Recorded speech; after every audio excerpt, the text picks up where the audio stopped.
Salve, botequeiros e botequeiras do meu Brasil! Todos nós sabemos que o boteco é muito mais do que um estabelecimento. É um lugar de encontros, amizades, desabafos, risadas e principalmente de boa comida. E toda comida tem uma história, seja verdadeira ou criada. Vamos conhecer aqui a história e receita de alguns dos pratos e petiscos mais queridos dos botecos do Brasil e do mundo. Eu sou Bruna Ximenes e esse é o podcast do Papo de Colher. Me acompanhem também no Instagram, @Papo de Colher. Bora botecar? Se o assunto é boteco, se é isso que você quer, se liga nesse assunto, isso é Papo de Colher.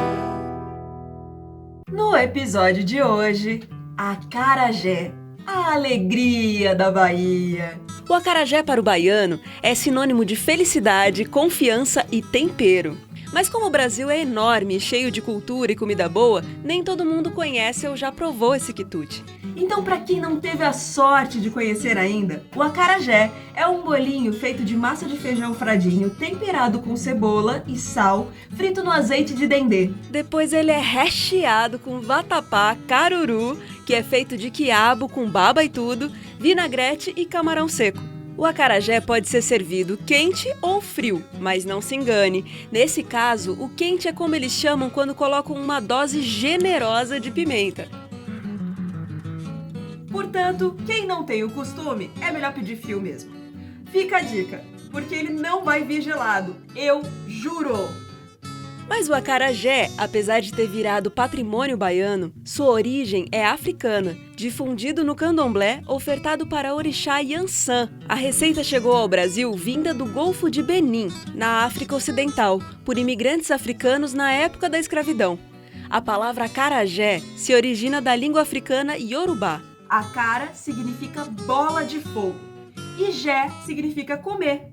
Sendo assim, comer bola de fogo. E o nome vem da história de Xangô com sua esposa Yansan. Conforme a narrativa da Fundação Joaquim Nabuco, Yansan, a deusa dos ventos e das tempestades, foi à casa de Ifá, oráculo africano, buscar um alimento para seu marido. Ifá o entregou recomendando que quando Xangô comesse, fosse falar para o povo. Desconfiada, Yansan o provou antes de entregá-lo ao marido e nada aconteceu. Chegando em casa, entregou o preparado a Xangô, sem esquecer de repassar as informações de Ifá. Xangô o comeu e, quando estava falando ao povo, começou a sair labaredas de fogo pela sua boca. Pense! Aflita, Yansan correu para ajudá-lo, começando também a ter labaredas de fogo saindo pela sua boca. Diante disso, o povo começou a saudá-los de grandes reis de Oió, ou seja, grandes reis do fogo. De acordo com outra versão da história, um dia Yansan foi levada por Xangô às terras de Baribas. E de lá, ela traria uma porção mágica cuja ingestão permitia cuspir fogo pela boca e nariz. Yansan, sempre curiosa, também usou a fórmula e desde então possui o mesmo poder do marido. Espertinha, né? Em Ilé-Ifé, na Nigéria, o acarajé representa os filhos gerados do orixá. O acarajé banhado no azeite de dendê é relacionado ao feto ainda em estado de formação, envolto de sangue. Eu acho que essa imagem não me agrada muito para um petisco. Melhor esquecer. E como o acarajé é uma comida ligada à religião e ritual, existem algumas recomendações. Ele deve ser frito com tamanhos específicos para cada oferenda e orixá. O primeiro bolinho sempre é ofertado a Exu. Grandes e redondos devem ser ofertados a Xangô. Os pequenos devem ser ofertados a Yansan, Obás, que são os ministros de Xangô, e Erês, que agem como intermediários entre uma pessoa e o seu orixá. Para a venda do produto, é importante que a vendedora esteja com trajes específicos, fios de conta, traje, pulseiras, panos de conta, além de respeitar a comida e os dias dedicados aos deuses, e também seguir a forma tradicional de prepará-lo. No Rio de Janeiro, o acarajé é feito no azeite doce e pode ser oferecido aos deuses que não têm preferência pelo dendê. De acordo com as tradições, nas cestas não se deve cozinhar comidas de cor, temperadas, como essas feitas regadas com azeite de dendê, para não desrespeitar Oxalá. Bom, mesmo sendo vendido de maneira profana, porque hoje em dia é feito a qualquer hora e qualquer lugar, O quitute ainda é sagrado para as baianas e, portanto, sua receita deve ser mantida e preparada apenas por filhos de santo. Os baianos raiz comem apenas de baianas conhecidas e de confiança. Segundo Flávia, legítima baiana, dona do quitute de manhã em São Paulo. Fato é que o acarajé, que foi incorporado à culinária baiana de forma que em cada esquina da cidade é comum ver uma baiana comercializando os bolinhos e outras delícias, todas com muito tempero e personalidade. Bom, assim como no catolicismo a hóstia é sagrada, para os adeptos do candomblé, o acarajé é sagrado, sim! A comercialização do acarajé começou com o período da escravidão e foi se transformando em fonte de renda para os terreiros, quando as escravas de ganho passaram a vender o produto para outras pessoas. O acarajé era considerado um alimento bom para as crianças e idosos doentes ou com anemia, porque fortalecia e fazia melhorar. Mas o seu consumo era restrito a negros, escravos e livres, moradores de rua e pessoas pobres. Esse tipo de alimento não fazia parte do cardápio das famílias com melhores condições econômicas. Vamos agora falar sobre as baianas. As baianas são conhecidas principalmente pelas vestimentas, os panos na cabeça, vestidos longos, adereços. O ofício das baianas de acarajé foi reconhecido como patrimônio nacional e inscrito no Livro dos Saberes em 2005, pelo Instituto do Patrimônio Histórico e Artístico Nacional. E 25 de novembro é o Dia Nacional das Baianas do Acarajé. Onde comer acarajé na Bahia e fora dela. A Rota do Acarajé na Santa Cecília é um dos grandes exemplares aqui de São Paulo. Quitutes de manhinha, é uma delícia! E ela entrega delivery. Dinha ou Cira em Salvador. Os dois ficam no bairro do Rio Vermelho e são uma verdadeira sensação.